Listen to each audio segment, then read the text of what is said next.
Assalamualaikum dan salam hormat. Bertemu lagi dalam MG Flash 16 November bersama saya Rosnani Nasir. Kita ke berita utama.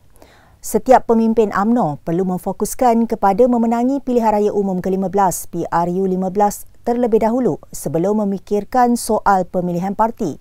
Perdana Menteri Datuk Seri Ismail Sabri Yaakob menegaskan perkara itu tidak seharusnya dibincangkan ketika kempen sekarang kerana ia boleh mencetuskan pertelagahan. Saya harap sewaktu kita berkempen ini, kita tak perlu bincang soal pemilihan dalam parti. Bagi saya yang pentingnya adalah untuk menang pilihan raya dulu. Jadi itu yang penting. Soal pemilihan dalam parti kemudian. Jangan waktu pilihan raya ni kita bercakap soal pemilihan parti yang akhirnya kita bertelagah sesama kita. Setiap pemimpin ada pengikut masing-masing. Akhirnya berlaku pertembungan dan merugikan kita. Saya tak nak ada perkara-perkara yang distract kerja kita ni. Kerja kita adalah untuk menang pilihan raya. Itu yang penting. Jadi lupakanlah soal pemilihan parti, siapa nak jadi presiden, siapa nak jadi timbalan presiden, mana line up naik-naik presiden, MT dan sebagainya, tak perlu. Mengulas lanjut, Naib Presiden UMNO itu berkata adalah tidak bermakna sekiranya memegang jawatan di dalam parti namun kecundang dalam pilihan raya. Kalah dalam pilihan raya, apa pun pangkat yang kita ada dalam parti tidak menjadi makna yang besar. Yang pentingnya adalah parti menang.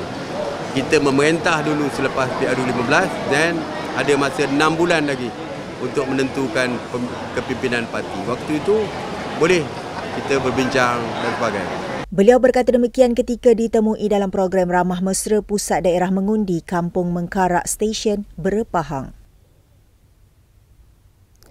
Barisan Nasional BN Terengganu menggesa siasatan segera dilakukan terhadap Kerajaan PAS Terengganu yang didakwa mengagihkan wang kepada rakyat dalam tempoh kempen PRU15. Pengerusinya Datuk Seri Ahmad Said berkata pihaknya sudah mengarahkan semua ketua pemuda bahagian dan ketua pemuda di setiap kawasan Dewan Undangan Negeri DUN berkaitan membuat laporan berhubung tindakan itu kepada Suruhanjaya Pencegahan Rasuah Malaysia SPRM, Polis serta Suruhanjaya Pilihan Raya SPR. Katanya tindakan salah guna kuasa dengan sewenangnya mengagihkan wang semasa tempoh berkempen kepada rakyat bercanggah dengan peraturan pilihan raya. Segera, kami akan segera. Sebaiknya bercanggah dengan peraturan. Jangan bagi duit dalam pilihan raya dalam 3-4 hari, 5 hari pilihan raya dia bagi duit. Sepanjang 4 tahun sekarang dia adalah pemberi rasuah terbesar. Sebelum 4 tahun sebelum ni tak ada bantuan tu. Mana ada selama ni tahun ni baru mula. Air fitri dipanggil, air mahasiswa kita dulu dana remaja, dana hari raya. Kita tukar nama air bila kita desak-desak. Mesti hanya 20 juta, kemudian lepas agak tambah lagi 50 juta. Ini tak pernah dibawa ke dalam negeri. Tidak masuk dalam bajet untuk haji apa dia sebut sekarang. Air pencing, air OPU, air remaja. Dibagi dekat pilihan raya. Ini dia rasuah. Tak betul. Cakap hebat. Dia kata orang gambar rambut tang bodoh pun tak betul. Tak lebar tak bukan pakai jubah piam. Yang dia halal berlaku.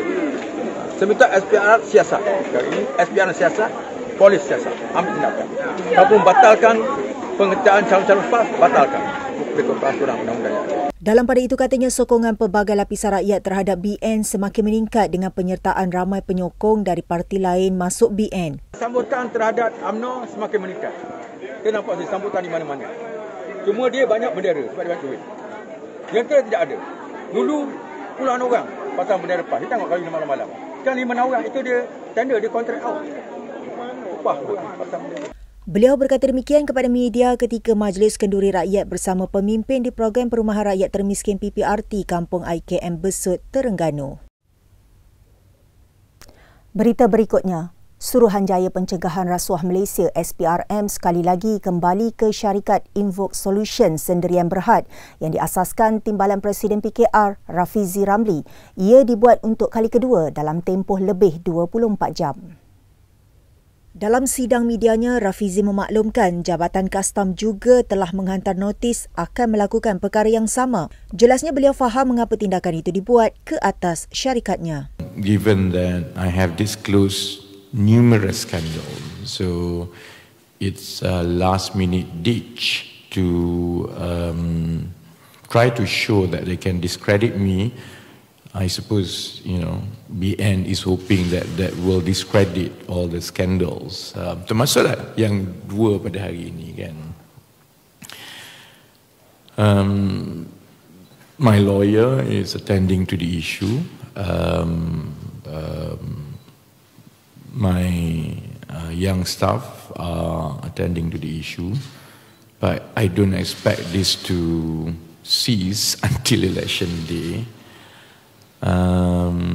They have given a very short notice for us to submit and everything from the first day, every single ledger, every single thing. So we have complied daripada semalam, segala yang diminta telah diberikan.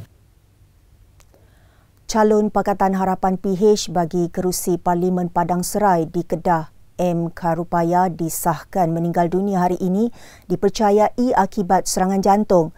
Beliau disahkan menghembuskan nafas pada pukul 2.27 petang tadi di Hospital Kulim. Difahamkan mendiang sebelum itu dimasukkan ke hospital malam tadi untuk menerima rawatan selepas mengadu sakit perut. Mengulas mengenai berita kematian itu, Ketua Setiausaha Pakatan Harapan Saifuddin Nasution Ismail berkata kali terakhir kepimpinan PH bertemu mendiang adalah pada 14 November di atas pentas ceramah di Kulim. Pada PRU14, Karupaya memperolehi 31,724 undi mengatasi calon PAS Muhammad Sobri Osman yang mendapat 22,911 undi dan Datuk Dr. Leong Yong Kong daripada Barisan Nasional BN yang memperoleh 15,449 undi. Selain Karupaya yang dinamakan PH untuk mempertahankan kerusi Padang Serai, 5 lagi calon yang mahu merebut kerusi di situ adalah Hamzah Abdul Rahman mewakili Pejuang, Datuk C. Sivaraj BN, Datuk Azman Nasruddin Perikatan Nasional, Muhammad Bakri Hashim Warisan dan Sri Ananda Rao Bebas. Seterusnya, seorang maut manakala 3 lagi melecur dalam letupan paip gas Petronas di jajaran Long Ugui ke Long Sukang di Lawas, Sarawak. Mangsa yang terbunuh disahkan warga Indonesia yang bekerja sebagai pemandu jentera jengkaut, manakala 3 yang cedera adalah warga tempatan. Ketua Polis Daerah Lawas, DSP Sila Kadom, ketika mengesahkan kejadian berkata, insiden dipercayai berlaku sekitar jam 2.10 petang. Berdasarkan siasatan awal, pihaknya tidak menolak kemungkinan ia berpunca daripada kebocoran paip. Sementara itu, dalam kenyataannya, Ketua Operasi Bomba dan Penyelamat Sarawak, Henry R. Dimansyah berkata, pihaknya menerima maklumat tentang kejadian sekitar jam 2.49 petang. Susulan itu, sebuah jentera dan sebuah pacuan 4 roda dengan kekuatan 6 anggota dari Balai Bomba dan Penyelamat Lawas dikerah ke lokasi. Seorang warga emas berusia 71 tahun patah tangan dan kaki selepas tergelincir di laluan tanjakan pintu masuk Pasar Borong, Taman Kenari di Kulim, Kedah baru-baru ini. Lebih dikesalkan, anggota penguatkuasa Majlis Perbandaran Kulim Kedah MPKK dikatakan hanya melihat kejadian tanpa menghulurkan bantuan.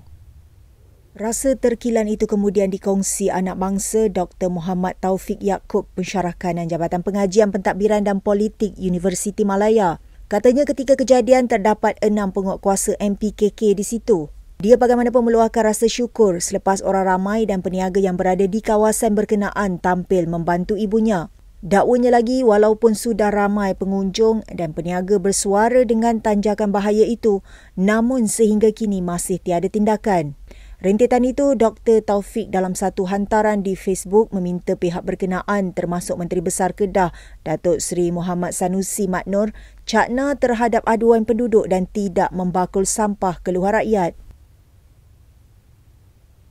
Dengan itu, sekian dahulu MG Flash buat masa ini. Teruskan bersama kami untuk mengikuti perkembangan terkini dari masa ke masa. Hanya di platform media sosial di Malaysia Gazette, di Facebook, Twitter, Instagram dan YouTube atau melalui portal di www.malaysiagazette.com. Terima kasih. Assalamualaikum.